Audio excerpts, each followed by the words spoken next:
Hello children. So again this is Rajeshri madam. I am going to start the second chapter, Peep Meets a Convict. Children, Peep, a boy, lived with his sister and her husband in a Mersey area. One day he stood in the churchyard looking over his parents' tombstone. He cried with a heavy heart as he realized that he was an orphan. And while this time a convict grabbed him and ordered Pip to bring certain things. So children, come let us understand the experience that Pip had with this convict. Here children, an escaped convict means a prisoner or a person who escaped from the prison. Okay? Lesson 2, Pip Meets a Convict.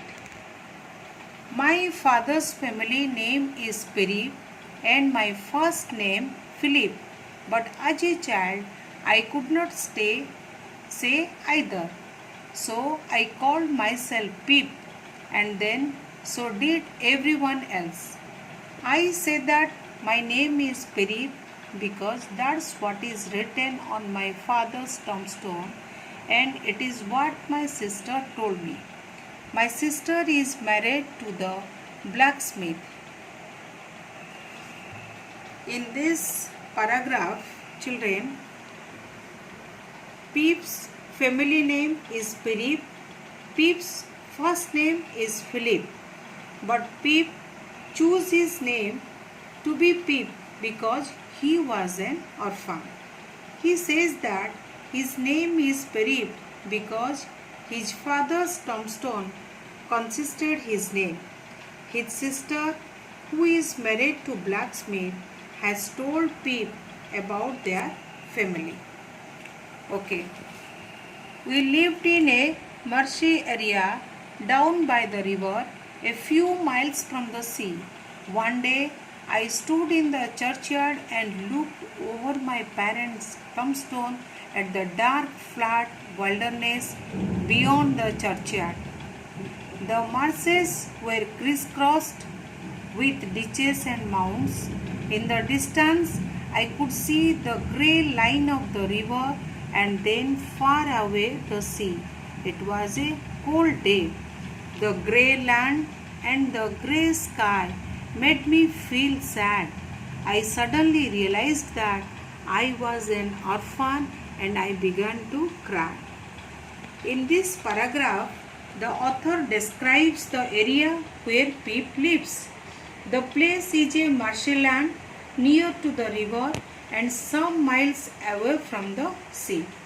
So it was a cold day when Pip looked over his parents' tombstone that was laid beyond the churchyard. He could watch the grey line of the river from his house. Children, suddenly watching the tombstone of his parents reminded him that he is an orphan.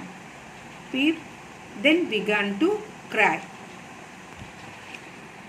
Okay, see the next paragraph. Hold your noise, cried a terrible voice. It came from a man who had just stepped out from behind a gravestone. Keep still or I will cut your throat. This man was frightening. He was dressed in rough grey clothes and he had a big iron chain on his leg. He was an escaped convict. His shoes were broken and he had an old rag tied round his head.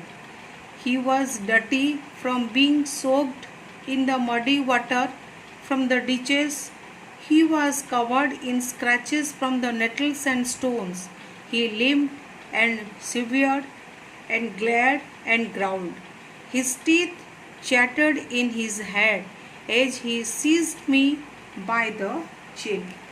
In this paragraph, children, just when Pip was crying, a terrible voice saying, "Hold your noise," dropped in. The man came behind a gravestone, howling to Pip to stay there or he will cut Pip's throat. So, from his way of threatening, it was clear that he was an escaped convict. He was wearing rough grey clothes with a chain on his leg, with a broken shoes, old piece of cloth tied round his head and soaked in the muddy water. So he was clearly looking dirty. He was limping, growling and shivering, but still he managed to seize or hold Pip by his chin to threaten him. "Oh, don't cut my throat, sir," I pleaded in terror. "Tell me your name," said the man. "Quick." "Pips, Pip, sir." Once more, said the man, staring at me louder. "Pip, Pip, sir." "Show me where you live," said the man. "Point out the place." I pointed to where our village lay, a mile from the church. In this paragraph, Pip was requesting the convict not to cut his throat. The convict started to ask Pip about his name and where he lived. Pip then pointed out the village where he lived. So, now see the next paragraph. The man looked at me closely, then he turned me upside down and emptied my pockets. There was nothing in them but a piece of bread. The upside down view of the church righted itself when he placed me on a high tombstone. I sat trembling while he ate the bread ravenously. "Now look here," said the man. "Where are your parents?" They are, sir," said I. Then, children, the convict turned Pip upside down to empty his pocket. There was only a piece of bread in the pocket and nothing else. And then the convict placed Pip upright on a high tombstone. Then he started to have the bread as he was extremely hungry and asked Pip about his parents. Okay, see the next paragraph.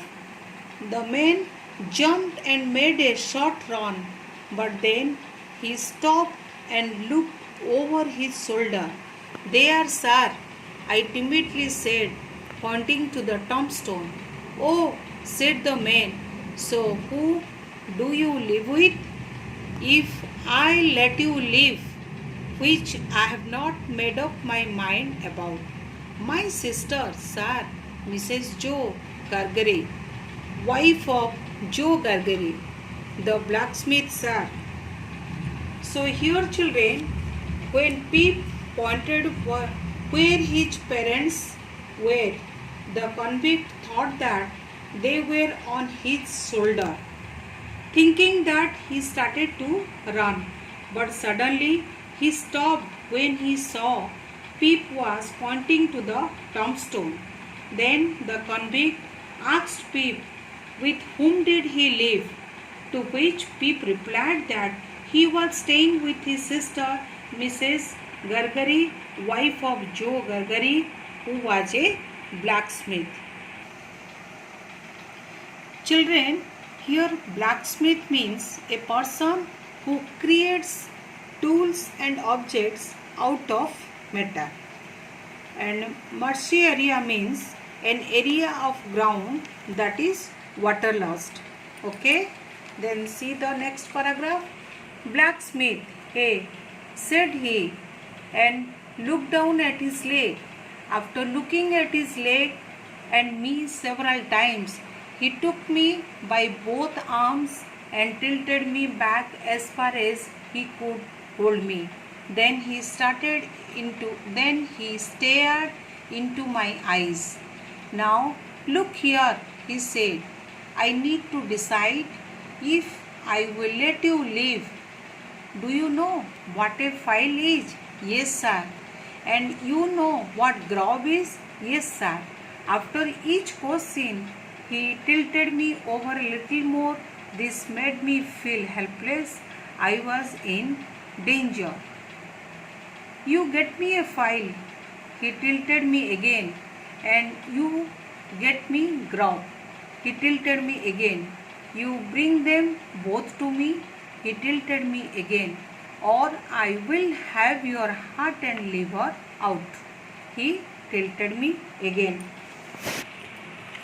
So here children, in this paragraph, when the convict heard that his sister's husband was a blacksmith, he threatened and ordered Pip to bring him some food and a file. Like this, children, he was asking many questions to Pip, but every time the convict was pushing him back to make him fall down. At that moment, Pip was feeling very helpless.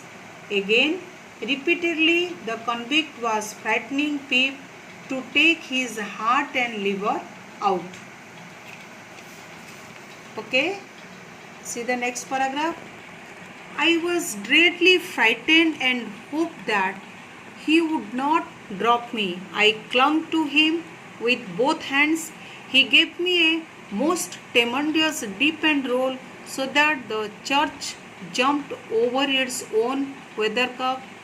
Then, still holding me up on the tombstone, he went on. Early tomorrow morning, bring that file and the grub. You bring the lot to me at that old battery over there. If you do it and you don't say a word about me, I will let you live. If you fail or say anything at all about me, then your heart and your liver shall be torn out, roasted and eaten. Now I am not alone. There is a young man hiding with me. In comparison with him, I am an angel. So, in this paragraph, Pip feels really frightened of and hopes somewhere that the convict will not drop him. The convict was shaking Pip so much that Pip began to see the church jumping. After holding him on the tombstone, the convict then asked Pip to bring the file and grub. He asked Pip not to disclose anything about him or else he will take out his heart and liver. He is not alone. A young man is also there. The convict was saying all these things because he wanted Pip to bring him food and file at that old battery. Okay. Then see the next paragraph. That young man can hear us now.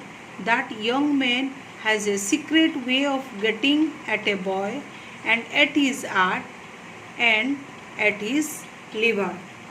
In this paragraph, the convict tells Pip that the young man hiding knows secret ways of reaching him if he does not bring the asked things.